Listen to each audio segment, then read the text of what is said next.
friends, நான் Ananthi. Welcome back to my channel. இன்னைக்கு நம்ம சேனல்ல பார்க்க போற வீடியோ ஒரு இங்கிலீஷ் கிராமர் வீடியோ. இது ரொம்ப ஒரு பேசிக் கிராமர் வீடியோ. ஸோ இதில் நம்ம கவர் பண்ண போகிற டாபிக்ஸ் என்ன அப்படின்னா சென்டென்ஸ், அப்புறம் kinds of sentence, subject and predicate, அப்புறம் ஃப்ரேஸ் அண்ட் கிளாஸ். ஸோ இது வந்து very basic grammar, English grammar.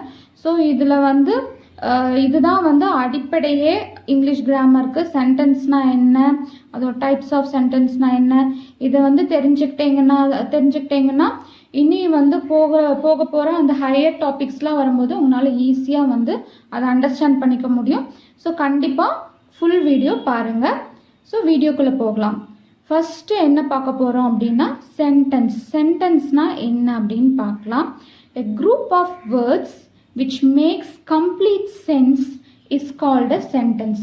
So sentenceனால் என்னன்னா it's a collection of words தான் வந்து இது வந்து ஒரு சென்டென்ஸ்.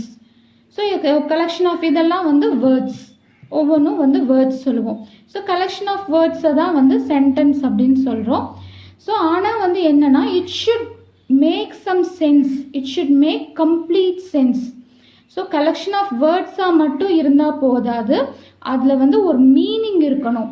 அப்போனா தான் அதை வந்து சென்டென்ஸ் அப்படின்னு சொல்லுவோம். ஒரு எக்ஸாம்பிள் பார்க்கலாம். Little Jack sat in a corner. அதாவது லிட்டில் ஜாக் அப்படிங்கிறது வந்து ஒரு பாய், he sat in a corner. அவன் வந்து ஒரு மூலையில் உட்காந்துருந்தான். ஸோ இதில் வந்து உங்களுக்கு ஒரு மீனிங் இருக்குது. It's a collection of words. இதில் வந்து உங்களுக்கு ஒரு மீனிங்கும் இருக்குது. ஸோ வந்து ஒரு collection of words which makes a complete sense அப்படின்னா அதை தான் வந்து சென்டென்ஸ்ன்னு சொல்லுவோம். So there are 4 kinds of sentences. So அது என்னென்னு பார்க்கலாம். ஃபஸ்ட்டு வந்து assertive, second interrogative, third imperative, fourth exclamatory. So இதுதான் வந்து 4 kinds ஆஃப் சென்டென்சஸ். ஸோ இது எல்லாமே வந்து என்னென்ன அப்படின்னு சொல்லி டீட்டெயில்டாக பார்க்கலாம். First assertive sentence. அசர்ட்டிவ் சென்டென்ஸ்னால் என்னென்னா a sentence that makes a statement or assertion. அதாவது ஜஸ்ட் ஒரு ஸ்டேட்மெண்ட், அது வந்து பாசிட்டிவாக நெகட்டிவாக எப்படி வேணால் இருக்கலாம்.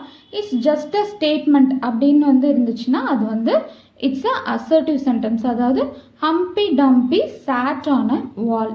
இதில் என்ன தெரியுதுன்னா he sitting on a wall. அவன் வந்து ஒரு வால் மேலே உட்காந்துருக்கான், அவ்வளோதான். இது வந்து ஒரு ஜஸ்ட் அன் இன்ஃபர்மேஷன் மாதிரி, இட்ஸ் அன் இன்ஃபர்மேஷன். அந்த மாதிரி இருக்கிற சென்டென்ஸை வந்து நம்ம என்னன்னு சொல்லுவோம்னா அசர்ட்டிவ் சென்டென்ஸ் அப்படின்னு சொல்லுவோம். அடுத்தது இன்ட்ரோகேட்டிவ் சென்டென்ஸ். இன்ட்ரோகேஷன் அப்படின்னாவே உங்களுக்கு என்னன்னு தெரியுது, question. So a sentence that asks question is called interrogative sentence. So வந்து கேள்வி கேட்குற மாதிரி எந்த சென்டென்ஸ் இருக்கோ அதை நம்ம வந்து இன்ட்ராகேட்டிவ் சென்டென்ஸ் சொல்லுவோம். இதுக்கு ஒரு example where do you live. So இந்த மாதிரி WH கொஷின்ஸாக இருக்கலாம். எந்த மாதிரி கொஷின் கேட்குற சென்டென்சஸ் இருந்தாவே அதை வந்து இன்ட்ராகேட்டிவ் சென்டென்ஸ் அப்படின்னு சொல்லுவோம். அடுத்தது இம்பிரேட்டிவ் சென்டென்ஸ். இம்பிரேட்டிவ் சென்டென்ஸ் அப்படின்னா என்னென்னா a sentence that expresses command or request. அதாவது ஒரு சென்டென்ஸ் வந்து கமாண்ட் பண்ணுற மாதிரியோ இல்லை ரெக்வெஸ்ட் பண்ணுற மாதிரியோ இருந்துச்சுன்னா அதை வந்து இம்பரேட்டிவ் சென்டென்ஸ் அப்படின்னு சொல்லுவாங்க. பி குவைட் அப்படின்னா நம்ம கமாண்ட் பண்ணுறோம், அதை வந்து இம்பரேட்டிவ் சென்டென்ஸ் சொல்லுவாங்க. இல்லைன்னா ப்ளீஸ் க்ளோஸ் த டோர் அப்படிங்கும்போது வந்து it's a request. Please close the door அப்படிங்கும்போது அது ரெக்வெஸ்ட். ஸோ அதுவும் வந்து இம்பரேட்டிவ் கேட்டகரியில் தான் வரும். அடுத்தது exclamatory sentence. a sentence that expresses strong feeling. அதாவது உங்களோட அந்த டைமில் வந்து உங்களோட ஃபீலிங்கை வந்து ஒரு சென்டென்ஸ் வந்து எக்ஸ்ப்ரெஸ் பண்ணுது அப்படின்னா அது வந்து எக்ஸ்க்ளமேட்டரி சென்டென்ஸ் அப்படின்னு சொல்லுவோம். What a shame. இதில் வந்து இந்த எக்ஸ்க்ளமேட்டரி வேர்ட்ஸ்ன்னு ஒன்றும் இல்லை, இருந்தாலும் வாட் அ ஷேம் அப்படிங்கும்போது அந்த இடத்துல வந்து அந்த ஃபீலிங்கை வந்து அது வந்து ஸ்ட்ராங்காக எக்ஸ்ப்ரெஸ் பண்ணுது. ஸோ அது வந்து எக்ஸ்க்ளமேட்டரி சென்டென்ஸ் அப்படின்னு சொல்லுவோம். எக்ஸ்க்ளமேட்டரி சென்டென்சஸ்க்கு வந்து அந்த எக்ஸ்க்ளமேட்டரி மார்க் வந்து யூஸ் பண்ணுவாங்க. அடுத்தது ஹுரே. we won. அந்த hooray அப்படிங்கிற வேர்டு வந்து ரொம்ப எக்ஸ்ட்ரீம் ஹாப்பினஸ் வந்து ஒரு ஃபீலிங். ஸோ அது hooray அப்படிங்கிற வேர்டு வந்து எக்ஸ்ட்ரீம் ஹாப்பினஸை வந்து எக்ஸ்ப்ரெஸ் பண்ணுறனால வந்து இதை வந்து எக்ஸ்க்ளமேட்ரி சென்டென்ஸ் அப்படின்னு வந்து சொல்லுவோம். அடுத்தது சப்ஜெக்ட்னா என்ன, ப்ரெடிகேட்னா என்னன்னு பார்க்கலாம். ஸோ சென்டென்ஸ்னால் என்னென்னு பார்த்தோம். Sentence is a group of words which makes a meaning, which makes some complete sense அப்படின்னு சொல்லி பார்த்தோம். ஸோ ஒரு சென்டென்ஸுன்னு இருந்தால் அதில் வந்து சப்ஜெக்ட்னு ஒன்று இருக்கும், ப்ரெடிகேட்டுன்னு ஒன்று இருக்கும். ஸோ அது சப்ஜெக்ட்னா என்ன, ப்ரெடிகேட்னா என்ன அப்படின்னு வந்து பார்க்கலாம். Every sentence has 2 parts, a subject and a predicate. சென்டென்ஸ்னு இருந்தாவே அதில் வந்து ஒரு சப்ஜெக்ட்னு ஒன்று கண்டிப்பாக இருக்கும், ப்ரெடிகேட்டுன்னு ஒன்று கண்டிப்பாக இருக்கும். ஸோ அது என்ன அப்படின்னா, the part which names the person or thing which we are speaking about is called a subject. So அந்த சென்டென்ஸில் நம்ம யாரை பற்றி சொல்கிறோம் அப்படிங்கிற இதுதான், யாரை பற்றி இல்லைன்னா எதை பற்றி சொல்கிறோம், அதாவது வந்து ஒரு இட்ஸ் நவுனை பற்றி தான் வந்து அந்த சப்ஜெக்டில் சொல்கிறோம் அப்படின்னா வந்து அதை தான் வந்து சப்ஜெக்ட்னு சொல்லுவோம். அதாவது யாரை பற்றி என்ன இந்த சென்டென்ஸ் வந்து என்ன சொல்லுது, யாரை பற்றி சொல்லுது அப்படிங்கிறது தான் வந்து அந்த யார் அப்படிங்கிற இதுதான் வந்து சப்ஜெக்ட். அடுத்தது the part which tells something about the subject is called predicate. So யாரை பற்றி சொல்லுதுங்கிறது வந்து சப்ஜெக்டு, என்ன சொல்லுது அப்படிங்கிறது தான் வந்து ப்ரெடிகேட். அவ்வளோதான். ஸோ இப்போ எக்ஸாம்பிளில் பார்த்தீங்கன்னா உங்களுக்கு நல்லா புரியும். த பஸ் இஸ் ஹியர், இது வந்து ஒரு சென்டென்ஸ். பஸ் இஸ் ஹியர்னா பஸ் இங்கே வந்துருச்சு அப்படின்னு சொல்கிறாங்க. ஸோ அதில் வந்து பஸ்ஸுங்கிறது வந்து சப்ஜெக்ட். ஏன்னா வந்து இந்த சென்டென்ஸில் வந்து பஸ்ஸை பற்றி தான் பேசுகிறோம். ஸோ பஸ்ஸுங்கிறது தான் வந்து சப்ஜெக்ட்.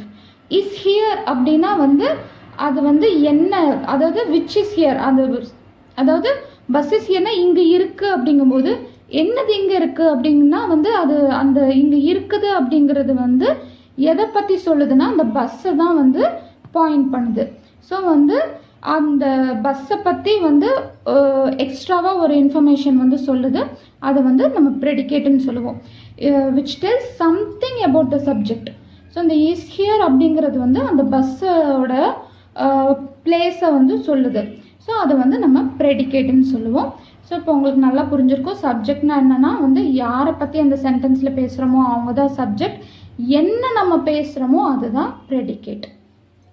அடுத்தது ஃப்ரேஸ்னா என்ன, கிளாஸ்னா என்ன அப்படின்னு பார்க்கலாம். A group of words which make sense but not complete sense is called a phrase.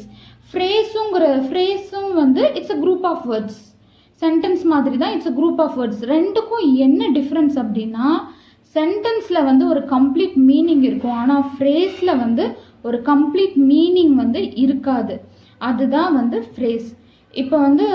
இப்போ இந்த ஒரு எக்ஸாம்பிள் எடுத்துக்கிட்டிங்கன்னா, Ram sat in a corner. Ram sat in a கார்னர்னா ராம் வந்து ஒரு ஓரத்தில் உட்காந்துட்டு இருந்தான். இது வந்து உங்களுக்கு வந்து புரியுது, ஒரு கம்ப்ளீட் மீனிங் இருக்குது, ராம் வந்து அந்த இடத்துல உட்காந்துட்டு இருக்கான் அப்படின்னு சொல்லிட்டு.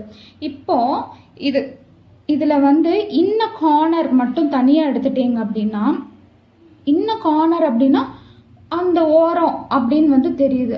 ஆனால் அந்த ஓரத்தில் என்ன அப்படின்னு ஒரு கொஸ்டின் வருது இல்லையா? ஸோ வந்து இந்த இன்ன கார்னர் அப்படிங்கிறது தான் phrase.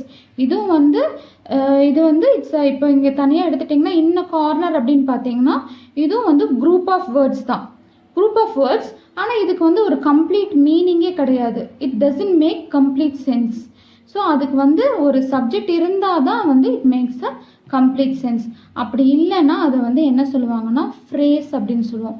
So phrase is nothing but a group of words, it doesn't make a complete sense.